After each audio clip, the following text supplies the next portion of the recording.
တောသားတို့ပြောနေတယ်မြို့ကြီးသားညီလေးတောမှာဘလို့နေတယ်ဘလို့ထိုင်နေဆိုတာတစ်ချက်လောက်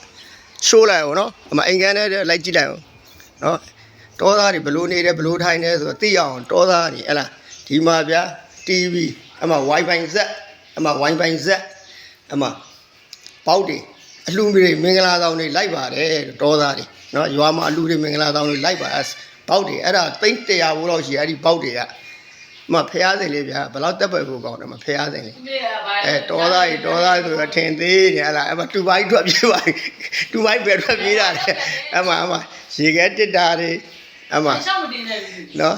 ရေချိုးကတစ်ချက်လောက်လိုက်ကြည့်လိုက်အောင်တောသားဘယ်လိုတွေရေချိုးလဲဆိုအဲ့ဒါချောင်းရေကန်ရေကိုချိုးတာမဟုတ်ဒီမှာတောသားတွေဘယ်လိုချိုးတယ်အမအပူအေးကြိုက်တော့ချိုးလေးရပါအမရေချိုးကနဲ့အိမ်နာကန်ကိုတွဲပေးတာပါလို့နော်